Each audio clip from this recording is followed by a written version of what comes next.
Theorem में कहा यह गया था कि आपको दो प्रॉब्लम दी गई है, एक आपको दिया गया है प्राइमल और दूसरा कौन सा दिया गया है, ड्यूअल।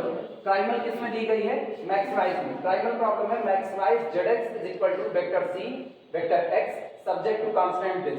और इसका जो ड्यूअल तैयार किया गया, तो ड्यूअल ऑब्वियस बात है किसमें तैयार किया जाएगा, मिनिमा में तैयार किया जाएगा। तो minimise Z Y is equal to B का ट्रांसपोज वाई स्टार। दोनों के लिए हमको एक एक फीजिबल सॉल्यूशन दे दिया गया है। पहले प्राइमल प्रॉब्लम का फीजिबल सॉल्यूशन दिया गया है, इसका जो फीजिबल सॉल्यूशन होगा वो कौन होगा, एक्स स्टार। और दूसरा हमको क्या दिया गया, ड्यूअल का फीजिबल दिया गया है कितना, वाई स्टार। कह रहे आप इन दोनों के लिए एक बात को साबित कीजिए कि जो आपका C vector C X star मतलब जो आपका जेड एक्स आएगा वो या तो जेड वाई के बराबर होगा और या तो जेड वाई से कम रहेगा। यही अपने को साबित करना है कि एक प्रॉब्लम प्राइमल की है, फिजिकल इंटरप्रिटेशन बस अभी थोड़ी देर में बताते हैं, पहले न्यूमेरिकल को समझ लो, न्यूमेरिकल कह रहे हैं थ्योरम समझ लो। प्राइमल की प्रॉब्लम आपको किसमें दी गई है, मैक्सिमा में। ड्यूअल की प्रॉब्लम किसमें दी गई है, मिनिमा में। इसके लिए हमको एक सॉल्यूशन दिया गया है एक्स स्टार, इसके लिए भी एक फीजिबल सॉल्यूशन दिया गया है वाई स्टार। मुझको कहा जा रहा है कि आपका चाहे प्राइमल का फीजिबल सॉल्यूशन हो चाहे ड्यूअल का, दोनों के लिए जब आप ऑब्जेक्टिव फंक्शन अपना गोल निकालते हो, मैक्सिमाइज जेड एक्स निकालते हो या मिनिमाइज जेड वाई निकालते हो, किस पर, इस दिए गए फीजिबल सॉल्यूशन पर। इन पर जब आप जेड एक्स और जेड वाई की वैल्यू निकालते हो तो उसमें जेड एक्स की वैल्यू लेस देन और इक्वल टू होगी किसकी, जेड वाई की वैल्यू के। अब इसका मतलब समझो होता क्या, ये बताओ कोई सामान बना, व्यावहारिक ज्ञान की बात कर रहे हैं, ठीक है, थोड़ी देर के बाद ये व्यावहारिक ज्ञान पलट भी जाता है, रियल लाइफ में बहुत कुछ पलटता है, मैथमेटिकली नहीं। अगर आप कोई सामान बना रहे हो और आप उस सामान को बेच रहे हो तो बनाने में जो लागत आ रही है और बेचने में जितना आपको फायदा मिल रहा है, क्या आपका प्रॉफिट कभी आप जितने में सामान बना रहे हो उससे ज्यादा हो पाता है, नहीं समझे। मतलब तुम ये सोचो तुम कोई सामान बनाए 1000 रुपए में, क्या उस सामान को बेच करके तुम 3 लाख का फायदा कमा सकते हो, 1000 का सामान और फायदा कितने का, 3 लाख का। रियल लाइफ में आप कमा सकते हो, रियल लाइफ में आप कमा सकते हो। उठ पटाख कोई सामान बनाओ और कोई दर बेवकूफ आदमी तुमको मिल जाए जिसको तुम बताओ हड़प्पा सभ्यता खुदाई मिला हुआ था ये, और उसके बाद उसको बेचना चालू करो झवली भर का ज्ञान बता करके, तो वो ठीक है। तो आप व्यावहारिक पक्ष में आओगे तो कह सकते हो कि सर ऐसा भी हो सकता है। और छोटे पर आ रहे, तुमको बहुत बड़ा अमाउंट लग रहा होगा, कोई सामान को बनाने की लागत केवल और केवल कितना होती है, 50 रुपए। जैसे अपने लोग ईयरफोन्स वगैरह खरीदते हैं, ठीक, या हम लोग मोटरसाइकिल खरीदते हैं, तो मोटरसाइकिल को कंपनी जब बनाती है तो मोटरसाइकिल की लागत, मान लो किसी ने पल्सर खरीद ली, पल्सर उसको जो मार्केट में बिक रहा है वो उसका प्राइस है 1,50,000, मतलब 1.5 लाख की बिक रही है। बनी कितने में होगी, 1.5 लाख में तो नहीं बनी होगी, इससे कम में ही बनी होगी। तो जब वो बनी होगी तो अप्रोक्सीमेट 1 लाख के आसपास बनी, बनावट में कितना लगा, 1 लाख रुपए, बेच कितने में रहे, 1.5 लाख में। ये बताओ कॉस्ट है 1 लाख, प्रॉफिट कितने का, 50,000 का। क्या ये प्रॉफिट कॉस्ट से ऊपर निकल पाया, क्या ये प्रॉफिट आपकी लागत से ऊपर जा पाया, नहीं। आप व्यावहारिक पक्ष यही कहता है आप जो सामान बनाओगे उसमें जो आप फायदा कमाओगे वो या तो लागत के बराबर कमा लोगे और या तो लागत से कम कमाओगे।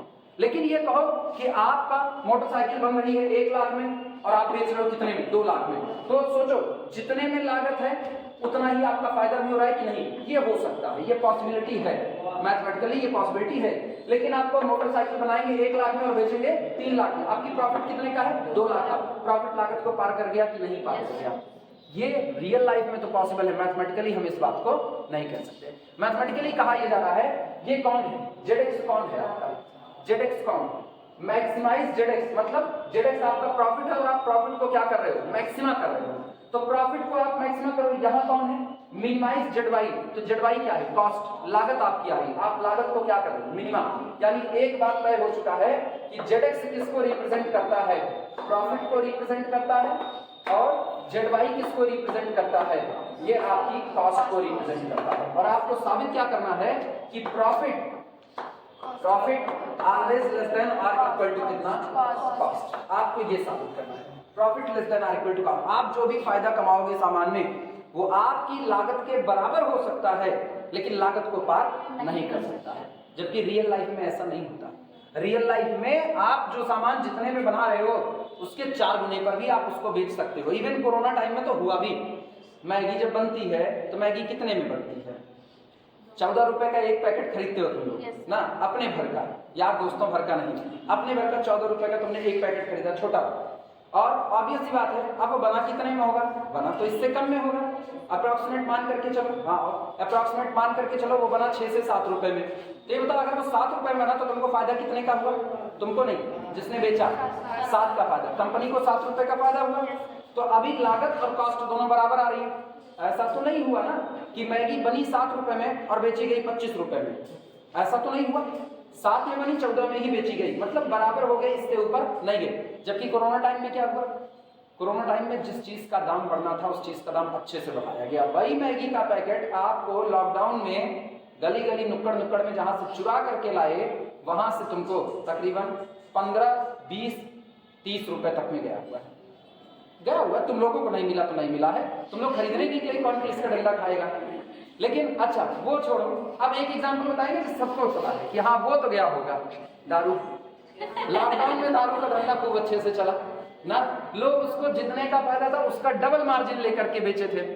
कपड़े और दवा में ऐसा ही होता है कि जितने की लागत आती है उससे कई गुना दाम पे वो उसका फायदा कमा रहे होते हैं। मेरे को पता है, हम एलर्जी की एक दवा खाते थे, उस एक दवा का प्राइस केवल और केवल जो कंपनी देती थी इन लोगों को, वो केवल 4 रुपए में देती थी। मेरे को दवा कितने में मिलती थी मार्केट में, 20 रुपए में मिलती थी। अब 4 रुपए की दवा कितने में मिल रही, 20, 4 पंचे 20, सीधे 5 गुना बढ़ा करके दे रहे हैं। तो रियल लाइफ में ये पॉसिबल है कि रियल लाइफ में आपकी जो आपका जो प्रॉफिट निकल रहा है वो लागत को भी पार कर जा रहा है, आप लागत से ज्यादा प्रॉफिट कमा रहे हो। लेकिन मैथमेटिकली बड़े आइडियल होते हैं, मैथ वाले बड़े आइडियल होते हैं, तो इसमें ऐसा नहीं हो सकता। इसमें आपको दिखाना है कि आपका जो प्रॉफिट होगा वो प्रॉफिट लागत को पार नहीं कर सकता, मैक्सिमम बराबर हो सकता है। और जो आपका बेस्ट सॉल्यूशन होता है ना, बेस्ट सॉल्यूशन, तो बेस्ट क्या है, बेस्ट है कि मैंने जितना रुपया लगाया वो तो सब निकल आया और उतना ही मुझको फायदा मिल गया, ये मेरा बेस्ट सॉल्यूशन है। तो अगर आपकी कंडीशन ऑप्टिमलिटी की है, मतलब आपका सॉल्यूशन ये फीजिबल नहीं बल्कि फीजिबल के साथ साथ क्या हो जाए, ऑप्टिमल हो जाए, तो ऑप्टिमल में ये इक्वलिटी टूट जाएगी, बल्कि तब आपका प्रॉफिट और कॉस्ट दोनों कैसा है, बराबर, यानी ZX बराबर कितना होगा, ZY। ये अगली वाली थ्योरम हो जाएगी। आई बातें समझ में, थ्योरम का प्रूफ करें, थ्योरम का फील समझ में आया, बस यही अपने को दिखाना है। चलो शुरुआत करते हैं। रियल लाइफ से कोरिलेट मत करना, मैथ की न जाने कितनी थ्योरी रियल लाइफ में आकर के धराशायी हो जाती है।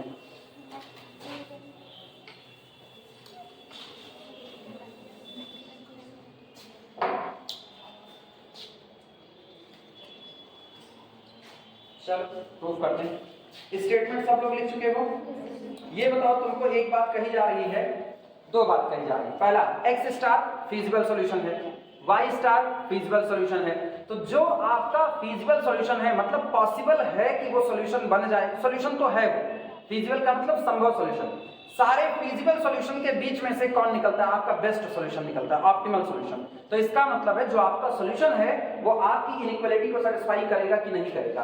तो x स्टार किसका फीजिबल सॉल्यूशन है, x स्टार मैक्स जेड का। इसका मतलब वो इस inequality ax less than or equal to vector b को सेटिस्फाई करेगा।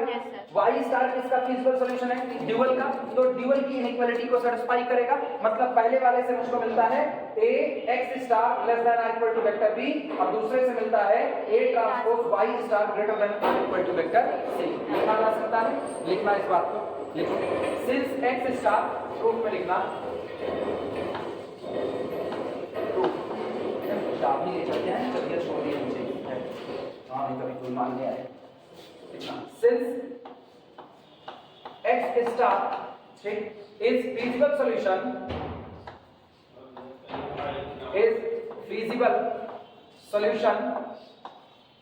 since x star is feasible solution for primal,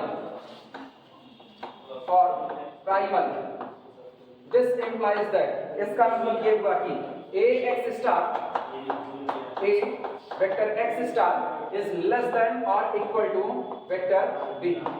ठीक, नोट कर लो। और वो नॉन नेगेटिविटी रिस्ट्रिक्शंस दे देना जहां पर x star is greater than और इक्वल टू 0 वेक्टर, पूरी कंडीशन। ठीक, अब इसी तरीके से y स्टार के लिए बात करते हैं कि y स्टार भी आपका सॉल्यूशन है, फीजिबल सॉल्यूशन किसका, ड्यूअल का। लिखना, since y star is feasible solution for dual। ठीक, this implies that इनके लिए a का transpose y star is confirmly greater than और equal to vector C transpose, और आगे non negativity restrictions y star confirmly greater than और equal to 0 vector. Note करो।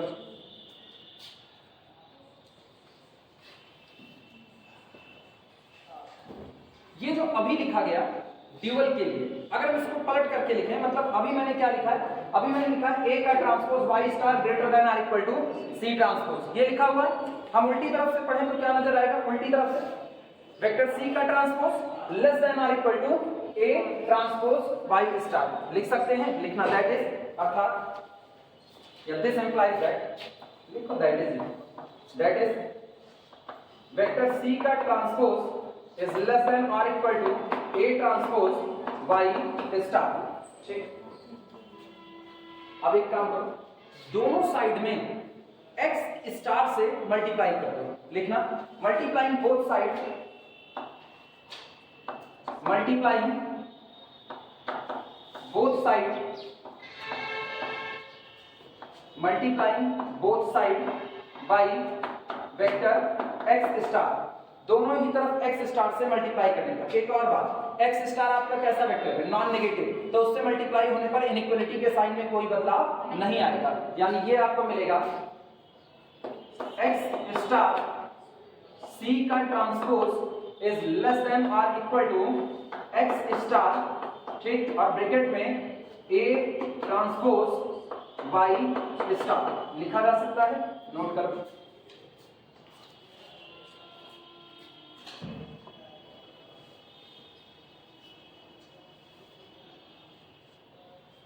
लेकिन एक मिनट, 2 मिनट रुको, 2 मिनट रुको, क्या इससे फायदा मिलेगा ना? इससे फायदा नहीं मिलेगा। इधर रुक जाओ।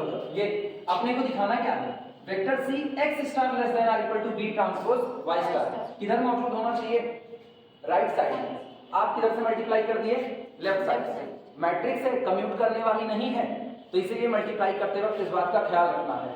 समझ में आई बातें? वापस सुनो, अगर ये नंबर होता तो ठीक है, अपने लोग x स्टार C का ट्रांसपोज लिख देते, बाद में पलट लेते, लेकिन ये कौन है, मैट्रिक्स है। मैट्रिक्स में A B और B ये दोनों हमेशा बराबर हो, इसकी कोई गारंटी नहीं होती है। शर्तें लगेगी तो बराबर हो जाएगा, शर्तें नहीं लगेंगी तो बराबर होने वाला नहीं है, इसीलिए ये गलत हो गया है। अपने को लेफ्ट से नहीं बल्कि किधर से मल्टीप्लाई करना था, राइट साइड से। लिख देते हैं multiplying both side by x star from, आगे बढ़ा, from right side, from right side.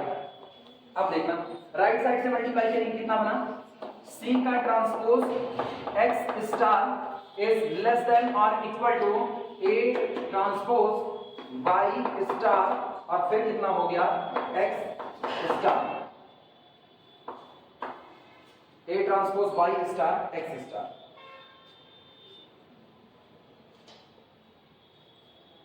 जो चाहिए वो तो अभी भी फंस ही रहा है ना। अपने को B ट्रांसपोज Y स्टार चाहिए,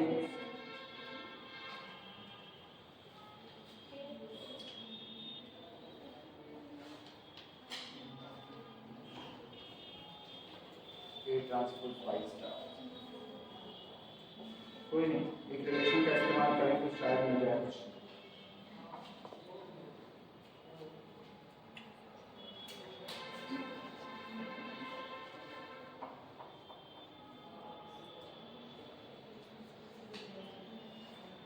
जो चाहिए वो नहीं आ रहा है, कहीं कुछ तो गड़बड़ हो रहा है।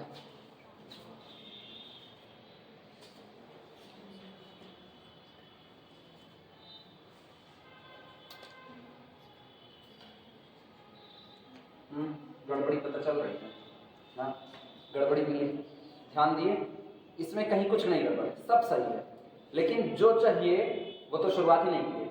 हमको क्या चाहिए, वेक्टर C x का ट्रांसपोज, और यहाँ क्या लिखा गया है, C का ट्रांसपोज, हाँ है ना। तो सबसे पहले मुझको ना इसको बदलना पड़ेगा, इस C के ट्रांसपोज को C बनाना पड़ेगा, और वो कैसे बनेगा, दोनों साइड का ट्रांसपोज लेने पर, हाँ है ना।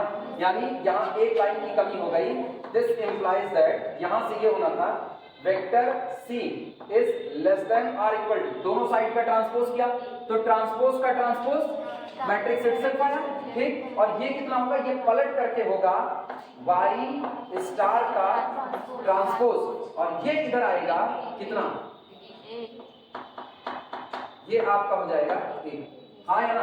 अब इस पर जब राइट साइड से मल्टीप्लाई करेंगे तो ये मुझको देगा, अब गौर करना, ये चीज ना हो करके, रुक जाओ 2 मिनट रुके ना, 2 मिनट, ये ना हो करके बल्कि अपने को मिलेगी वेक्टर c x स्टार, ठीक, लेस देन और इक्वल टू वेक्टर y का ट्रांसपोज, और ये हो जाएगा a x स्टार, हाँ या ना। अब एक चीज गौर करो, a x स्टार, इसकी बात अगर करो तो मुझको पता है एक इक्वेशन है a x star less than और इक्वल टू कितना, वेक्टर b, क्या हम इसका इस्तेमाल कर सकते हैं यहाँ पर कि नहीं, यानी this quantity is less then, हम इसकी जगह पर कितना रख देंगे, वेक्टर b रख देंगे। समझ में आई बातें, ये गड़बड़ी है, इससे अपना कोई रिजल्ट निकलने वाला नहीं, अपने को ट्रांसपोज हटाना पड़ेगा। क्लियर हुआ, तो मेरी तरह तुम भी काट छांट कर दो, ज्यादा नहीं काटना पड़ेगा, थोड़ा सा काटना पड़ेगा, लेकिन काटना तो पड़ेगा, गर्म लेके नहीं चल सकते हैं।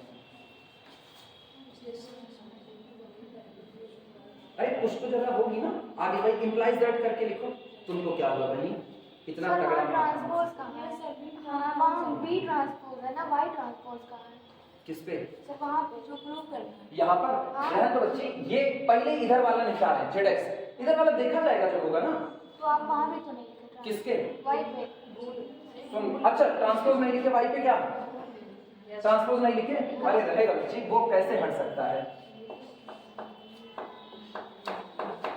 वो नहीं हट सकता है। अब सही है, हाँ, इतना तगड़ा माथा सिकोड़ी है, हमको तो लगा गया काम से।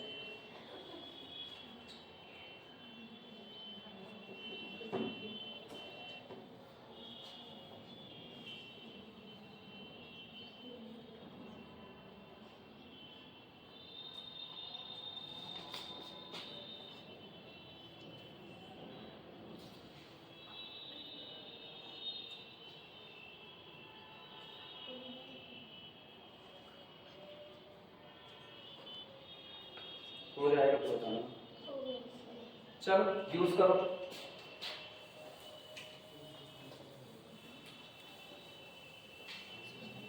लिखना, since vector A X star, जी पहले का इस्तेमाल करें, since vector A X star less than और इक्वल टू वेक्टर बी, हाँ या ना। तो इनका इस्तेमाल करो तो ये क्या बन जाएगा, so vector C X star, vector C X star is less than और इक्वल टू, सुनो y का ट्रांसपोज का स्टार बना रहने दो, वो अपनी जगह पर बरकरार रहेगा, y vector y transpose star ये रहेगा, और यहां पर कितना हो जाएगा, वेक्टर b, हाँ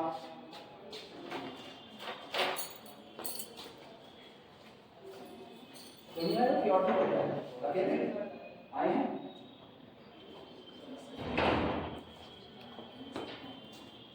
नोट करो। आप ध्यान से सुनना, लेकिन अभी जो चाहिए वो नहीं आएगा, हाँ या ना। और ट्रांसपोज लेने की गलती बहुत भारी पड़ेगी, वो करना भी मत, वो बवाल वाला काम है।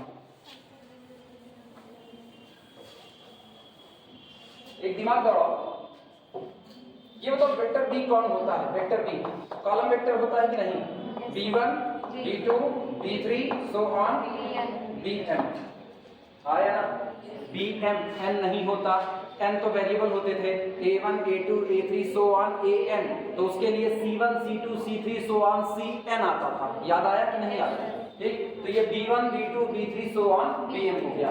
अच्छा इसके बाद फिर जरा वेक्टर y के ट्रांसपोज का स्टार, पहले वेक्टर y बताओ मुझको क्या होगा, वेक्टर y जो जानते हो ये बताओ, जितना अपने पास प्राइमल में इक्वेशंस होता था उतना ही ड्यूअल में वेरिएबल होता था कि नहीं, उतना ही ड्यूअल में वेरिएबल। मेरे पास प्राइमल में कितने इक्वेशन हैं, प्राइमल में कितने इक्वेशंस हैं, एक्चुअली ना अपने लोग ऑर्डर नहीं लिखे क्योंकि वो दिमाग में बैठा हुआ है, कैपिटल ए का ऑर्डर कितना मान रहे हैं, n क्रॉस m, तो n क्रॉस m मान रहे हैं, तो इसका मतलब आपने प्राइमल में कितने वेरिएबल माने, n, प्राइमल में कितने वेरिएबल माने? m। अभी भी नहीं पकड़ पा रहे। रुक जाओ। अरे रुक जाओ, ठीक है। कई लोगों को ऐसा लगे ना रट्टा मार दो उसका हो जाएगी, वो गड़बड़। सुनो ध्यान से सुनो, हम लोग क्या लिखते थे? Max Z is equal to c1 x1 plus c2 x2 plus up to so on plus cn xn। यही लिखते आए कि नहीं? सब्जेक्ट टू कांस्टेंट क्या लिखते थे? Subject to constant a11 x1 plus a12 x2 plus up to so on plus a1n xn less than or equal to b1। अगला a21 x1 plus a22 x2 plus up to so on plus a2n xn less than or equal to कितना? b2। और इस तरीके से चलते हुए an1 x1 plus an2 x2 plus up to so on plus anm xn less than or equal to कितने equation हैं? m। इधर से गिनो ना, 1 2 3 4 m इक्वेशंस। ठीक, जितने यहाँ इक्वेशंस होते थे इतने ड्यूअल में कितने होते थे? वेरिएबल। हाँ या ना? तो ड्यूअल का वेरिएबल कौन कौन था? y1 y2 y3 so on yn। हाँ या ना? तो जब इनका कॉलम वेक्टर बनेगा तो इनका कॉलम वेक्टर क्या बनेगा? y1 y2 so on yn। सहमत हो कि नहीं सहमत? अभी ये बात समझ में आई? कैसे पता लगता है कि आपके पास कितने इक्वेशंस कितने वेरिएबल हैं? ये आप अपनी मैट्रिक्स में रो और कॉलम की संख्या को गिन लो। मैट्रिक्स में रो और कॉलम की संख्या, आपकी मैट्रिक्स में कॉलम जितने होंगे हर वेरिएबल के लिए एक कॉलम बनता है। ये बताओ पहला वेरिएबल कौन? x1। तो इसके लिए आपको पहला कॉलम बना होगा जो कि इसी के कोफिशिएंट से बना होगा। दूसरा वेरिएबल कौन? x2। तो इसके लिए कॉलम बना होगा जो इसी के कोफिशिएंट से बना होगा। तो लास्ट का वेरिएबल कौन? xn। तो आपके पास टोटल कितने कॉलम हुए? n कॉलम हुए। और रो कितनी हुई? जितने इक्वेशन है। हाँ या ना? तो आपकी मैट्रिक्स में रो की संख्या कितनी हुई? रो की m, और कॉलम की कितनी हुई? m क्रॉस n की मैट्रिक्स बन गई। क्लियर हुआ कि नहीं? ठीक, जब इसका ट्रांसपोज लोगे तो वो कितने ऑर्डर का होगा? m क्रॉस m ऑर्डर का होगा। अभी ये बात सबके दिमाग में बैठी कि नहीं बैठी?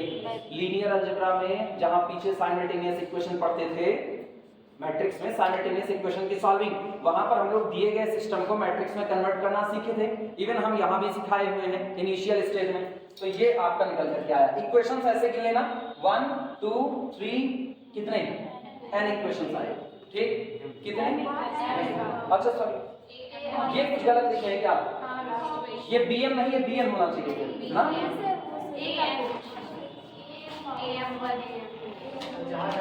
लास्ट वाला इक्वेशन गलत लिखे हैं। ये होना चाहिए am1 am2 so on amn, ऐसा होना चाहिए।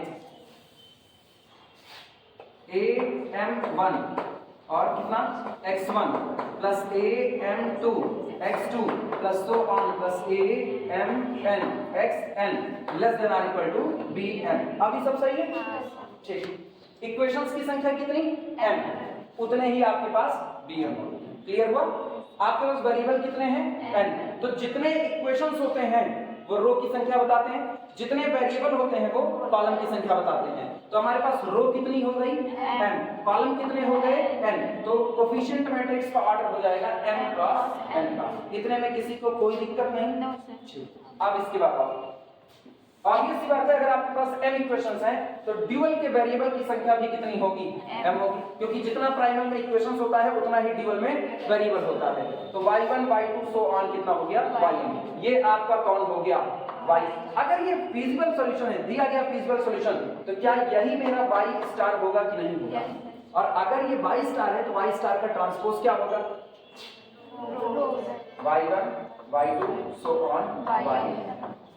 यही ट्रांसपोज होगा कि नहीं होगा? ठीक, अब दिमाग दौड़ाना, इस बात को समझना जिसको हमें बदलना है। लिखा गया है वेक्टर y का ट्रांसपोज वेक्टर b। अपने दिमाग से सोचो, y का ट्रांसपोज और वेक्टर b। तो पहले हम y का ट्रांसपोज लिख रहे हैं। y का ट्रांसपोज है y1 y2 सो ऑन कितना? ym। ठीक, और वेक्टर b आपके पास कितना है? वेक्टर b बोलो। b1 b2 so on bm। यही है कि नहीं? इसको हम क्या लिख सकते हैं? बोलो, मल्टीप्लाई करो। y1 b1 या b1 y1 फिर plus b2 y2 plus so on plus bm ym लिखा जा सकता है कि नहीं? अच्छा, ये हो गया। अगली बात सुनो, अब जरा उल्टा काम करो, अब तुम निकालो वेक्टर y स्टार जो यहां पर मौजूद था, कहां गया y स्टार का ट्रांसपोज दिस, और अपने को प्रूफ क्या करना है वो बता दो, प्रूफ क्या करना है? C vector x less than or equal to B transpose y star, B transpose लिखते हैं। जरा बोलना B का ट्रांसपोज क्या होगा? B कॉलम वेक्टर था तो ये हो जाएगा B1 B2 so on Bm, और इनटू यहां पर कौन? Vector y star, vector y star आपका कौन है? कॉलम वेक्टर है। तो ये बताओ वेक्टर B का transpose vector y star is equal to, ये हुआ आपका B1 B2 so on Bn, और ये आपका कॉलम वेक्टर कितना हुआ? y1 y2 so on ym। जरा दोनों को प्रोडक्ट लगाओ, क्या फिर से यही मिलेगा कि नहीं जो आया था? वापस यही मिलेगा। इसका मतलब साफ सुथरी बात है, जो ये y ट्रांसपोज वेक्टर B लिखा गया है, आप इसको B transpose vector y star भी लिख सकते हो। समझ में आई बातें? Yes sir. किसको किसको नहीं है ईमानदारी से बताओ, अभी तो हम मौजूद हैं यार, अभी हम जिंदा है, अभी तुम जिंदा हो, अभी गणित जिंदा है। बोलो किसको किसको नहीं समझ में आया? बच्ची वो पीछे आया पक्का, उधर इधर पक्का आया? तब हम लिख सकते हैं सीधे। हम क्या इसकी जगह पर बराबर करके ये वाली बात लिखते?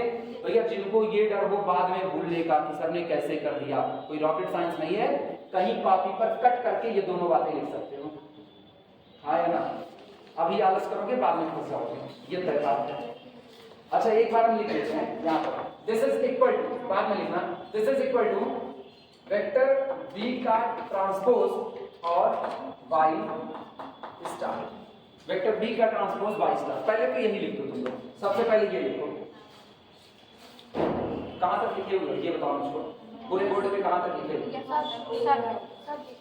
वो बात since ax star less than or equal to vector B लिख चुके, तो यहां तक लिखो पहले, बस यहां पर वो भी हो गया। ठीक, अब एक काम करना, कहीं पर रफ वर्क बनाओ, कहीं पर रफ वर्क, वहीं जहां ये थ्योरम चल रही है वहीं पर रफ वर्क बनाना। और सुनो, रुको रुको रुको, अगर कोई एकदम पीछे बना रहा है कॉपी के, तो जहां ये लिखे हो ना यहीं पर लिख देना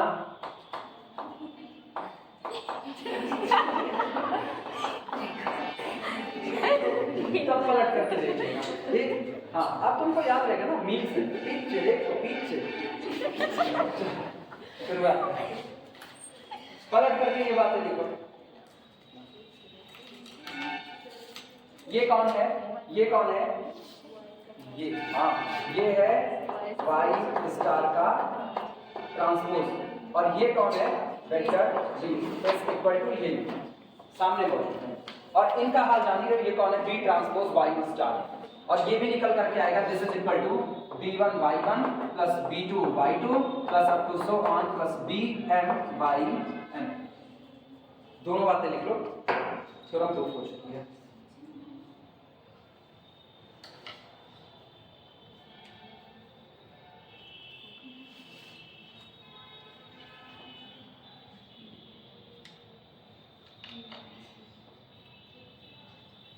फिर लोग थोड़ा सा ना बितक गए, वहां पीछे हट गए। यही काम तुम लोग C वेक्टर x स्टार के साथ भी कर सकते थे, जब हमने ट्रांसपोज रखा हुआ था ना, उधर ध्यान नहीं दिए, ये काम हम लोग वहां भी कर सकते थे। क्या मिटा के फिर से करते ना, पहले बचपन में होता, अभी साथ में आज खूब होता था, कुछ गलत हुआ नहीं ना, काटो बस पन्ना खाओ, सीधे खा लो, आवाज आती थी, मैडम कहेंगे ये गलत हो गया, बस तुरंत पन्ना फटा, और वो पन्ना भी बड़े करीने से फाड़ा जाता था। जो उजड्डी लड़के होते थे ना, तो उजड्डी मतलब कि एकदम हाथ पर मौलानदार होते तो कहीं से भी फाड़ देते थे, और जो बड़े सिस्टमैटिक वाले होते थे ना, लड़कियां खासकर बहुत सिस्टमैटिक, इनके हर काम सिस्टमैटिक होता था, तो पटरी वटरी लेकर के जाती थी, और उसके बाद कॉपी मोड़ी जाएगी, एक निशान बनाया देकर के धीमे धीमे पटरी से काटा जाएगा, और उसके बाद वो पन्ना निकल करके आएगा। हम लोगों को कुछ नहीं, हम लोग पन्ना मोड़े, उठा करके फाड़ दिए। अच्छा एक नहीं, कुछ और जो महान भाव थे दोनों पन्ना फाड़ते थे, इधर से फाड़ा तो पन्ना अंदर में जुड़ा पलट करके उसको निकालते। इससे पता चलता है तुम लोग ये वाला बचपन जिए। काम नहीं किया ना, उसको इस बात पे हंसी नहीं आएगी, वो सोचेंगे ये कौन सी बात है जिसमें हंसा जा रहा है। लेकिन जो इसको जिया बजाता है, इसका फील क्या होता है?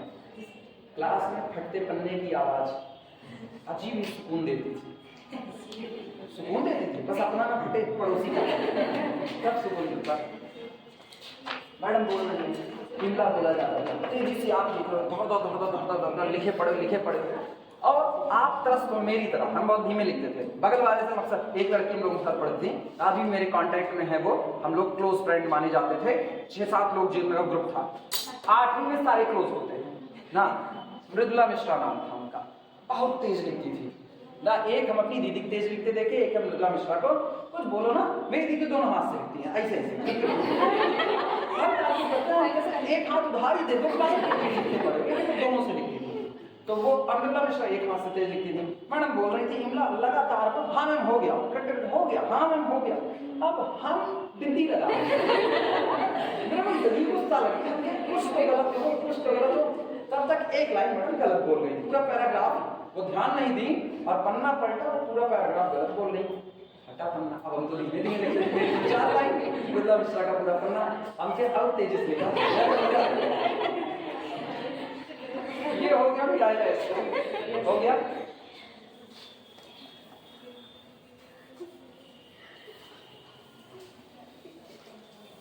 दिस इंप्लाइज दैट, इसकी वैल्यू पता है ना, ये कौन है, ये कौन है, ये है ZX, अरे भूल गए, ये ZX है, और लेस देन और इक्वल टू ये कौन है, ये ZY।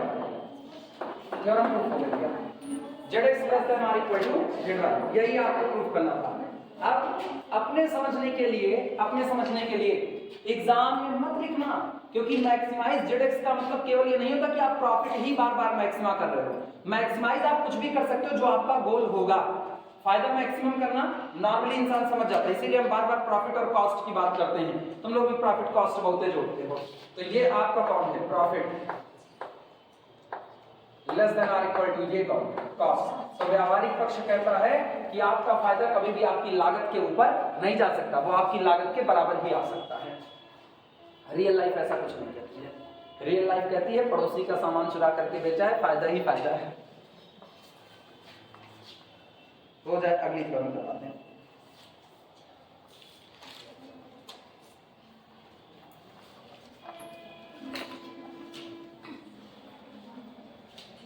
अब यही बात ऑप्टिमल के लिए होगी। अगर ये सॉल्यूशन फिजिबल के साथ साथ कैसे हो गए, बेस्ट सॉल्यूशन हो गए, तो बेस्ट सॉल्यूशन में ये इनइक्वालिटी का तिलस्म टूट करके ये क्या बन जाएगा, इक्वालिटी बन जाएगी। पूरा स्टेटमेंट लिख रहे हैं, फिर से मिटाएगा इसको सबको।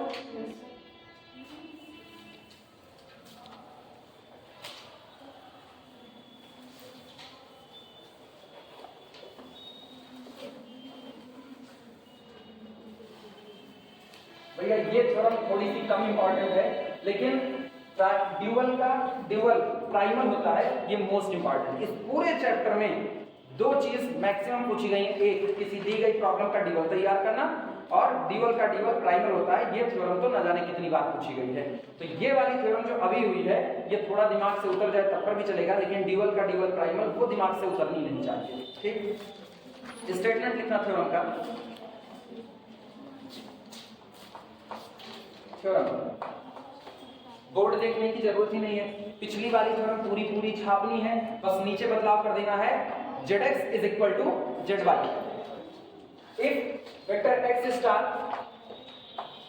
if vector x star is the feasible solution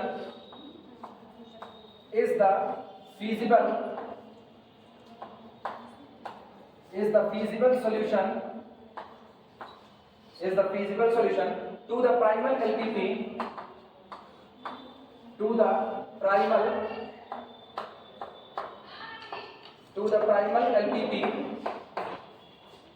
max ZX is equal to vector C vector x subject to constant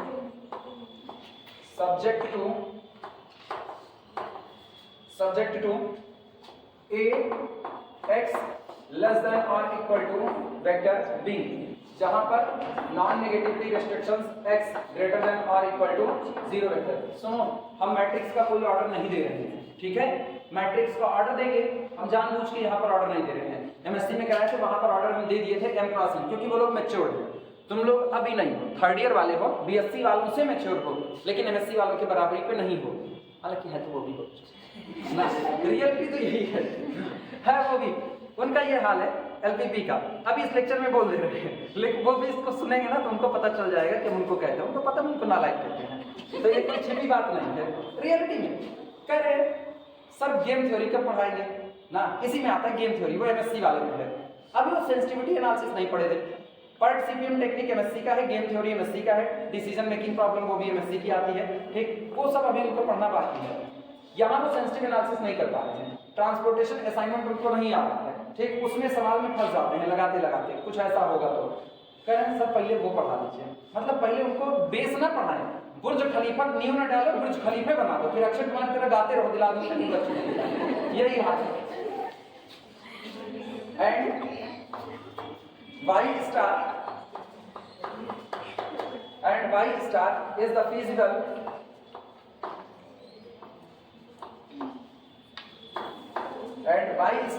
feasible solution to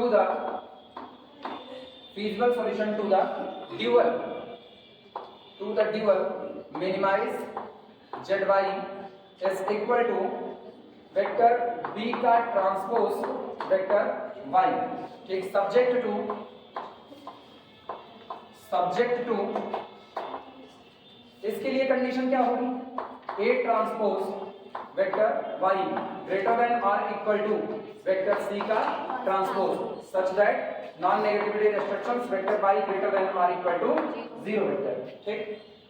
of the above primal problem of the above primal problem ठीक, such that और ये x star और y star ऐसे physical solution हैं कि इन पर निकाले गए zx और zy की वैल्यू आपस में कैसी आती है? बराबर आती है। तो मेरे को साबित करना है, अगर ऐसा हुआ कि zx और zy की वैल्यू किसी सॉल्यूशन पर बराबर आ गई तो वो आपका बेस्ट सॉल्यूशन यानी आपका ऑप्टिमल सॉल्यूशन होगा, ये आपको साबित करना है, ठीक? Such that vector c x star is equal to vector b का ट्रांसपोज y स्टार, ठीक? दैट इज अर्थात zx बराबर हो गया है इन पॉइंट पर किसके? z y के बराबर हो गया है, ठीक? Then x star and y star are the optimal solution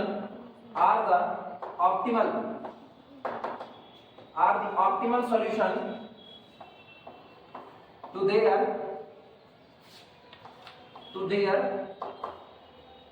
respective problem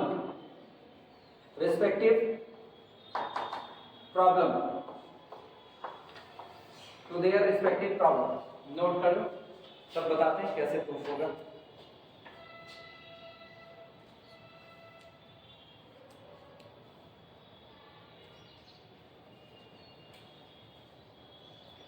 Sidhi C theorem है, पुराने वाले से बिल्कुल अलग हट करके है, बिल्कुल बेस वही है इसका।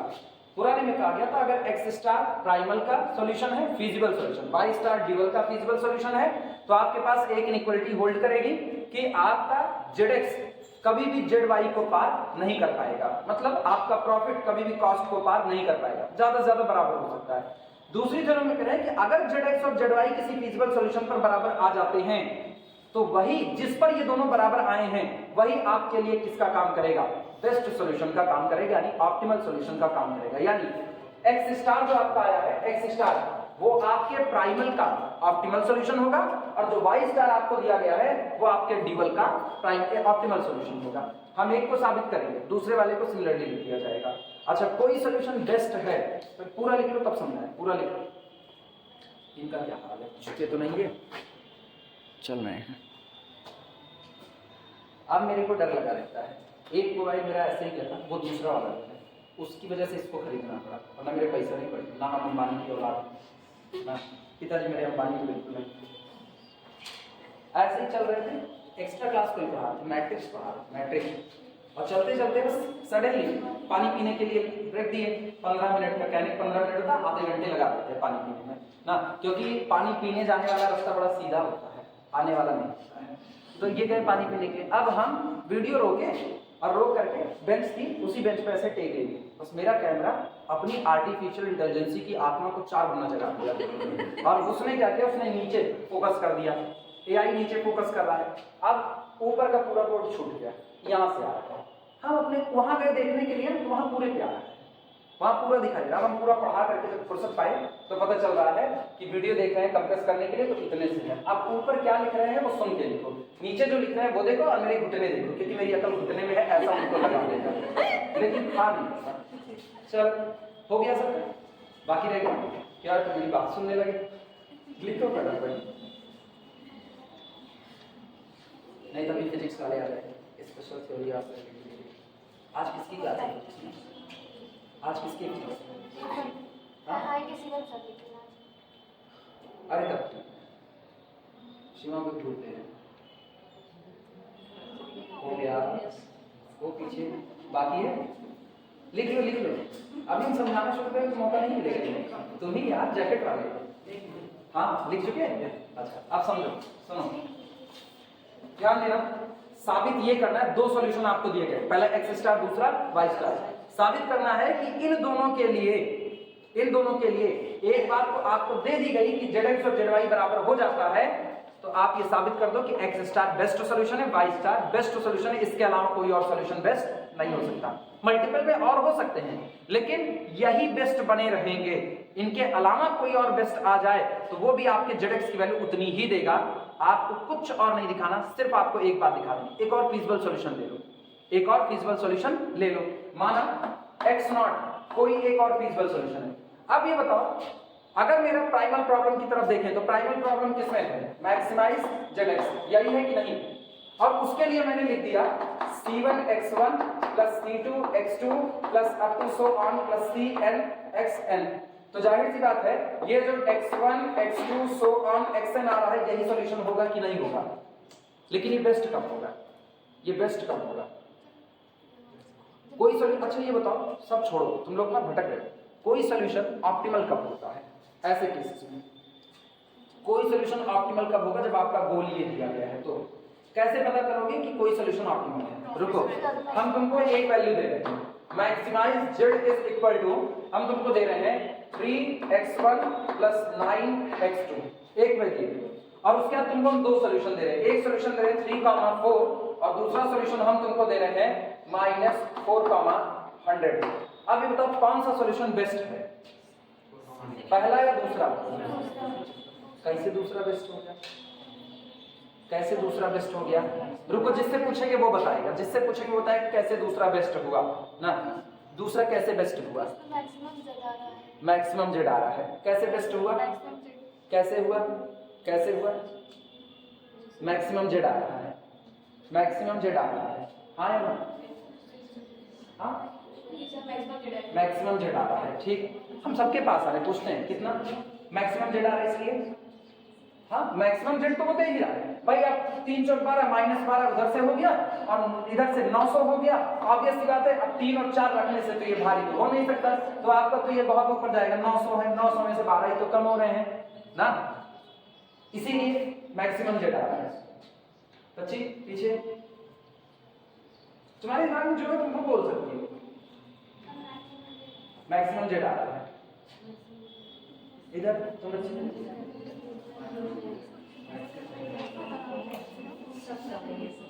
नहीं, बस एक नहीं आया है, अपने पास जवाब रखना, मैक्सिमम जेड दे रहा, हाँ इसीलिए पीछे नहीं ना, इधर नहीं, नहीं वाले 4 हो गए हैं, ठीक। एक सुर में बोलो तुम लोग जरा, क्यों नहीं? हाँ, उसका ख्याल कौन रखेगा, हम कि तुम? नॉन नेगेटिविटी को क्या उसने फॉलो किया? ऐसे ही बंटा ढार करोगे ना, खाली मैक्सिमम जेड, कौवा कान लेके भाग गया, खदेड़ लो कौवा को, कान अपना देखने ना करो। नॉन नेगेटिविटी कहाँ दे रहा है? इससे फर्क थोड़ी पड़ता है कि आपने मैक्सिमम वैल्यू दे दी ना, आप एलपीपी के क्राइटेरिया को फुलफिल करो। आपने तो एलपीपी का क्राइटेरिया तहस कर दिया। अब आई बात समझ में? हाँ, वही खोपड़ी झलकी। अब बताओ, अब है, अब ये बताओ अब दोनों में बेस्ट कौन होगा? यही, क्योंकि ये मेरे को क्या दे रहा है? मैक्सिमम। तो इसका मतलब आप फिजिबल सॉल्यूशन तो हो लेकिन आप ऑप्टिमल सॉल्यूशन नहीं हो। इसलिए क्योंकि अगर आप पर हम वेक्टर सी एक्स को निकालें, मान लो ये हमारा कौन हो गया, ये हमारा हो गया एक्स नॉट और ये हमारा कौन हो गया एक्स स्टार, तो फिजिबल तो दोनों है, हाँ या ना? फिजिबल तो दोनों है। हमने इस पर निकाला तो इस पर मुझको मिला vector C vector X naught, एक वैल्यू ये मिली, ये आपको पहला जेड एक्स मिला। ठीक, आपने दूसरे वाले पर निकाला तो वेक्टर सी एक्स स्टार, ये भी आपको क्या मिला? जेड एक्स मिला। लेकिन कौन सा जेड एक्स बड़ा होगा? दूसरा, वो मैक्सिमम होगा, लेस देन और इक्वल टू दिस। तो इसका मतलब आपका एक्स स्टार आपका ऑप्टिमल सॉल्यूशन है और एक्स नॉट आपका फिजिबल सॉल्यूशन है। अब यही बात अपने दिमाग में रखना और इसी से हम इस थ्योरम को साबित करेंगे। ये कह रहे हैं कि हम आपको दो फिजिबल सॉल्यूशन दे रहे हैं, एक प्राइमल का फिजिबल दे रहे हैं, एक ड्यूअल का। प्राइमल का फिजिबल हम आपको एक्स स्टार दे रहे हैं जिस पर आपको एक वैल्यू जेड एक्स मिलेगी।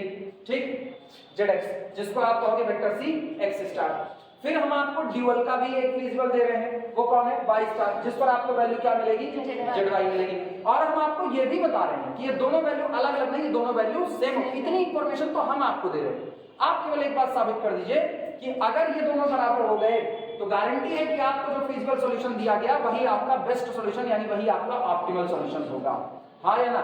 आप कैसे साबित करोगे? इसी थीम से आप कहोगे let X naught be another feasible solution, माना एक्स नॉट कोई एक और दिया गया फिजिबल सॉल्यूशन है और तुम अब साबित कर दो इस एक्स नॉट के लिए आया हुआ जेड एक्स कभी भी एक्स स्टार को पार नहीं कर सकता।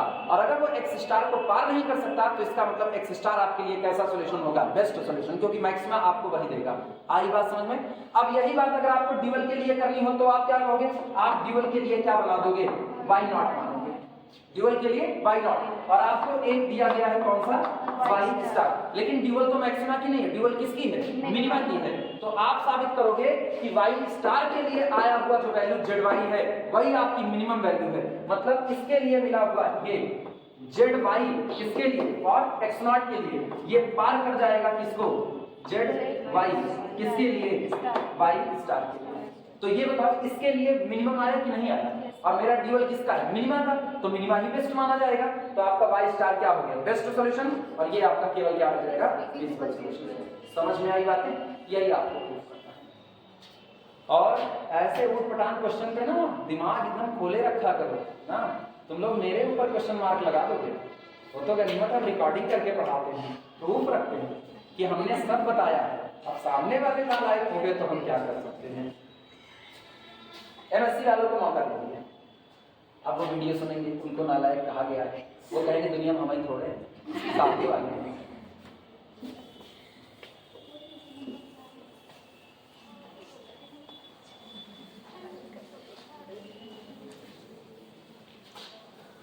असल में है क्या ना, व्यावहारिक पक्ष ये कहता है कि जो वो अच्छी वाली सांस होती है ना, वो बड़ी बहू छोटी बहू दोनों को खुश करती है। कैसे? उनके आगे उनकी बढ़ाई, उनके आगे उनकी बढ़ाई, अब दोनों साथ आ गई तो फंसना नहीं है, नहीं फूट उठेंगे दोनों, फंसना नहीं है ना। तब वो क्या कहेंगी? खाना पीने को लेंगे नहीं बनाओ, ये तो बनावे ना जाए, लेकिन लड़े रहो भूख जा, पढ़ाई से झगड़ा करा मारी इनके मुंह तोड़, तब ये कहना। चल लिखना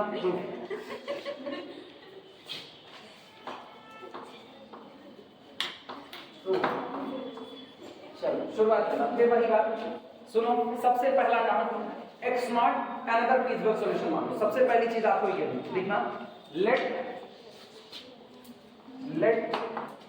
एक्स नॉट स्टार। ये याद रखना, एक्स स्टार दिया गया, हम क्या मान रहे हैं? X naught star. Let X naught star be any other feasible solution, be any other feasible solution, be any other feasible solution to the primal।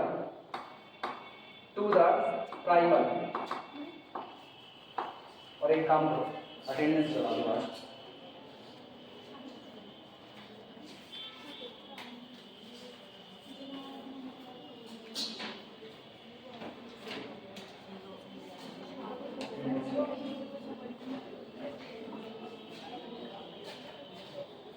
लिखना।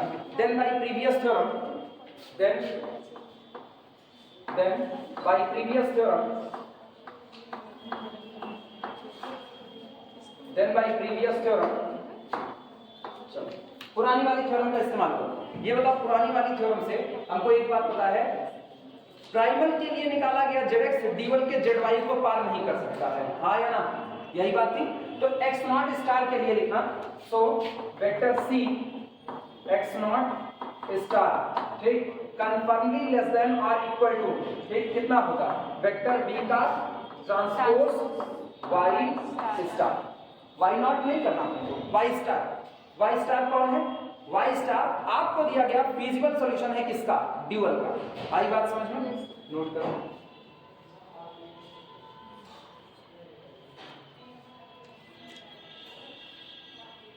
अब उस इंफॉर्मेशन का इस्तेमाल करो जो आपको दी गई है। यहां आपने क्या लिखा है, बी का ट्रांसपोज वाई स्टार, हाँ या ना, बी का ट्रांसपोज वाई स्टार आपको दिया गया है कितना, वेक्टर सी एक्स स्टार दिया गया है, लिखना एज गिवन वेक्टर बी का transpose Y star is equal to vector C X star, ठीक। So above inequality give, so above inequality reduces to इसके ऊपर की इनइक्वालिटी बदल जाएगी किसमें, vector C X naught star is less than और equal to, बोलो भैया उसकी जगह पर कितना लिख दें, इसकी जगह पर वेक्टर सी, बोल नहीं करते तुम लोग, एक्स नॉट स्टार। अब ये बताना सोच करके, अच्छा पहले इतना लिख लो तब।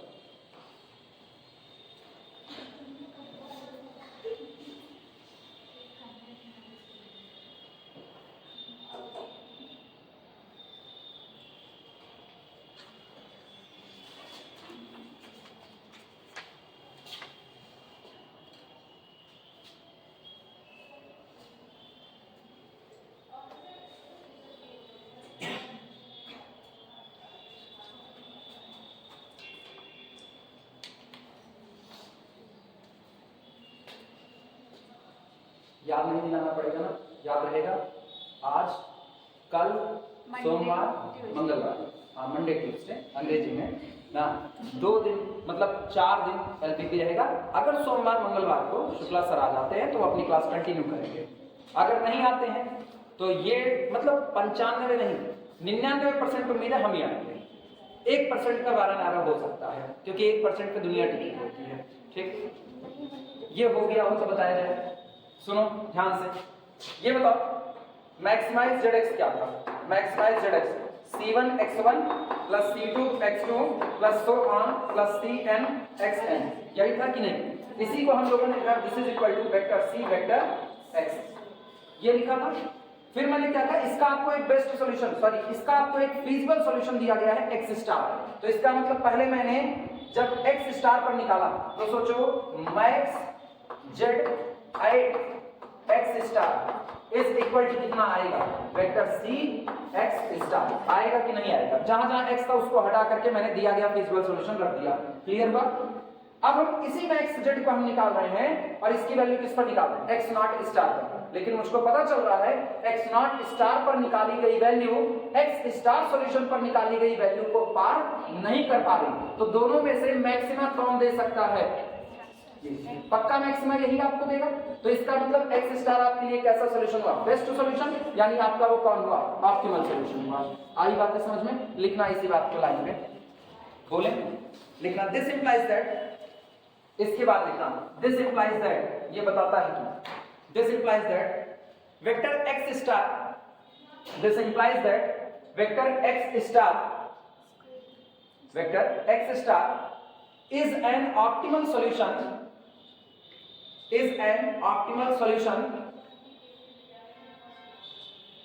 to the given primal problem, is an optimal solution to the given primal problem, is an optimal solution to the given primal problem। Primal problem आपकी मैक्सिमा की थी, उसके लिए बेस्ट सॉल्यूशन कौन हो गया, एक्स स्टार। अब आउट ड्यूअल के लिए साबित करें कि जो मेरा ड्यूअल मिनिमा में है उसके लिए वाई स्टार कैसा होगा, बेस्ट सॉल्यूशन होगा। मतलब फिर हम वही काम करेंगे, एक हम क्या निकालेंगे, वाई स्टार नॉट, एक वो निकालेंगे। उसके लिए हम लोग क्या तैयार करेंगे, मिनिमम जेड वाई तैयार करेंगे और दिखाएंगे ये मिनिमम नहीं हो सकता, मिनिमम जो वाई स्टार का दिया गया है वही मिनिमम होगा। आई बात है समझ में? चलो सिमिलरिटी करते हैं, वैसे करना चाहो तो खुद से कर सकते हो, लेकिन फिर भी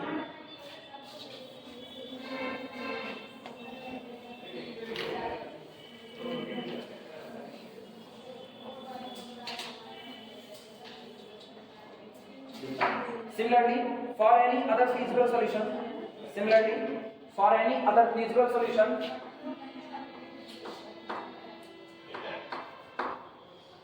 similarly for any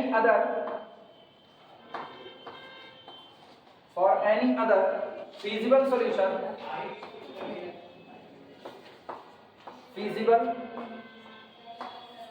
solution, why not star, similarly for any other feasible solution why not star। लेकिन अब आप किसके लिए मान रहे हो, ड्यूअल के लिए, तो आगे मेंशन कर देना to the dual problem, to the dual problem, to the dual problem. बोलो क्या होगा, बोलो पुरानी वाली थ्योरम से बोलो, पुरानी वाली थ्योरम से, अरे नकल मारो पुरानी थ्योरम का। पुरानी थ्योरम क्या था, vector C X star less than or equal to vector B का ट्रांसपोज वाई स्टार, यही था कि नहीं था? उसी में वाई स्टार की जगह पर वाई नॉट स्टार रख दो, हाँ या ना? तो बोलो कितना आएगा, vector C X star, vector C X star less than or equal to vector B का ट्रांसपोज वाई नॉट स्टार, हाँ या ना? लिख सकते हैं। तुम एक काम देखो, नकल दिमाग में बैठाओ, जब आप ड्यूअल के लिए काम कर रहे हो तो आप प्राइमल का बेस्ट सॉल्यूशन यहां पर बचा करके रख रहे हो, और जब आपने प्राइमल के लिए काम किया था तो आपने ड्यूअल का बेस्ट वाई स्टार बचा करके रखा था, हाँ या ना? अब ये बताओ, फिर इसमें एक रिलेशन का इस्तेमाल करो, सी एक्स स्टार, सी एक्स स्टार, इसकी जगह पर क्या रख दो, बी ट्रांसपोज वाई स्टार रख सकते हैं। This implies that B transpose Y star is less than or equal to vector B का ट्रांसपोज वाई नॉट स्टार। यहां पर बता देना सिंस, क्योंकि आपको दिया गया है vector C vector X star is equal to vector B का ट्रांसपोज वाई स्टार, ये आपको दिया गया। अब बताना दो सॉल्यूशन थे, एक वाई नॉट का था, एक वाई स्टार था, हाँ या ना? आपको मिल क्या रहा है, आपको मिल रहा है वाई नॉट के लिए जो वैल्यू आ रही है जेड वाई वो बड़ी हो रही है, और वाई स्टार के लिए वैल्यू इससे छोटी हो रही है। ड्यूअल किसमें था, मैक्सिमा या मिनिमा? मिनिमा। तो बेस्ट सॉल्यूशन कौन देगा, जिसपे मिनिमा मिल रहा हो, यानी बेस्ट कौन दिया, वाई स्टार दिया। क्लियर हुआ कि नहीं? नोट करो तो आखिर लाइन, हाँ किस पे बची, बी पे, अच्छा इधर आओ, अच्छा सर गड़बड़ा गया, स्टार नहीं है, स्टार नहीं है, हम ट्रांसपोज की जगह स्टार मान दिए थे। आप सही है?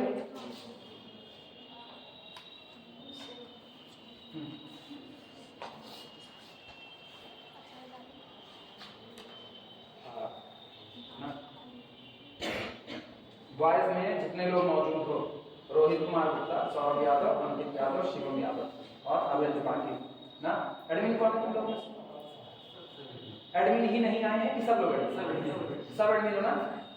उन 4 लोगों को छोड़कर के बाकी जितने हो सबको बाहर निकालो ना, जितने लोग हैं उनको सबको बाहर निकालो, और अब जुड़ेंगे भी नहीं ना, अब उनको विधाता भी नहीं जोड़ सकते, अब तो ये तय बात है। अब वो एकदम इत्मीनान से घर बैठे हैं, उनके लिए ज्यादा बेहतर होगा। क्योंकि ये कौन है, एक और छुट्टी का नोट आया। This implies that y star is an optimal solution. This implies that y star is an optimal solution. Y star is an optimal solution. Y star is an optimal solution to the given minimization. Y star is an optimal solution to the given minimization to the given minimization dual problem, to the given minimization dual problem। ठीक, सुनो, इसी के साथ ये duality का chapter बंद होता है। ड्यूअलिटी बंद हुआ है, ड्यूअल सिंप्लेक्स नहीं। ठीक है, ड्यूअल सिंप्लेक्स बाद में आएगा, वो इधर नहीं है। इधर केवल और केवल एक काम कर रहे थे, प्रॉब्लम का प्राइमल दिया गया था, हमको उससे ड्यूअल को तैयार करना सीखना था। ड्यूअल मैंने तैयार करना सीख लिया। ड्यूअल का ड्यूअल प्राइमल होता है, ये न्यूमेरिकल भी हो गया है, वो सारी थ्योरम भी हो गई है, और ये भी हो गया है कि आपका जो भी बेस्ट सॉल्यूशन होगा, कोई भी फीजिबल सॉल्यूशन बेस्ट सॉल्यूशन के द्वारा दी गई वैल्यू को क्रॉस नहीं कर सकता है, वो उसके नीचे ही रहेगा। ये सारी थ्योरम्स हो चुकी हैं। अब इसके बाद शुरुआत मुझको करनी चाहिए सेंसिटिविटी एनालिसिस की। कायदा तो यही है कि अब इसके बाद हम सीक्वेंस में सेंसिटिविटी एनालिसिस की शुरुआत करें, फिर इंटीजर प्रोग्रामिंग प्रॉब्लम है, लेकिन अभी शुरुआत नहीं करेंगे। रीजन है, बड़ा पढ़ते हुए चले आ रहे हैं, उसमें दिक्कत ये होगी सेंसिटिविटी एनालिसिस में कि आप जैसे सेंसिटिविटी एनालिसिस पढ़ाओगे, होगा क्या, आपको बाउंड्री निकालनी है। जैसे मान लो मैंने प्रॉब्लम लिखी, maximise zx is equal to 5x1 plus 9x2, मान लो ये हुआ, और बाद में पता चलता है पूरा डेटा सॉल्व करने के बाद मुझको पता चलता है कि एक्चुअल में ये कोफिशिएंट 9 था ही नहीं, ये कोफिशिएंट 9 नहीं था, कुछ और आगे लिख देते हैं, प्लस 2x3 प्लस 4x4 ये था। आपको ये पता चलता है कि जो ये लिखा गया था इसमें ये कोफिशिएंट 2 था ही नहीं, 2 नहीं था, बल्कि 2 की बजाय कितना था, 3 या 4 था। तो अब ऑब्वियस सी बात है, मैक्सिमाइज जेड बदल गया कि नहीं बदल गया। एक तो मैक्सिमाइज जेड बदलेगा, दूसरी बात अगर ये बेसिस में पा रहा होगा ना, अगर ये बेसिस में होगा कौन, x3, तो याद करो बेसिस के वेरिएबल का कॉलम cb होता था, नहीं xb होता था, और xb के बगल में उसके कोफिशिएंट होते थे कौन, cb, और cb की वजह से हम cj माइनस zj निकालते थे। तो इसका मतलब आपका cj माइनस zj भी प्रभावित होगा, आपकी ऑप्टिमलिटी भी प्रभावित होगी। तो जब सब पर असर पड़ेगा तो आपका सॉल्यूशन पर भी असर पड़ेगा। तो हम एक दायरा निकालते हैं, कितने दायरे के बीच में बदलाव किया जाए कि उतने दायरे के अंदर के बदलाव पर कोई चेंजिंग नहीं आएगी, और उसके बाहर जाएंगे तभी ये सारी दिक्कतें होंगी। तो ये होता है, आप यहाँ ऑब्जेक्टिव फंक्शन में कोफिशिएंट बदल दो, आप राइट साइड के कांस्टेंट में गलती कर दो, आपने जो कोफिशिएंट सब्जेक्ट टू कांस्टेंट में लगाए हैं उसमें आप गलती कर दो, तो कई जगह की बदलाव होते हैं, वो सब कुछ 1 by 1 देखना पड़ता है, वो काफी लेंदी पड़ जाता है। तो उसमें पहले तो प्रॉब्लम को पूरी सॉल्व करते हैं, सॉल्व करने के बाद डेटा अप्लाई करके तब उसको सुधार करते हैं। ठीक, तो इसीलिए उसको रोक रहे हैं। उससे पहले 2 मोस्ट इंपॉर्टेंट चैप्टर बड़े आसानी से लग जाते हैं, असाइनमेंट और ट्रांसपोर्टेशन।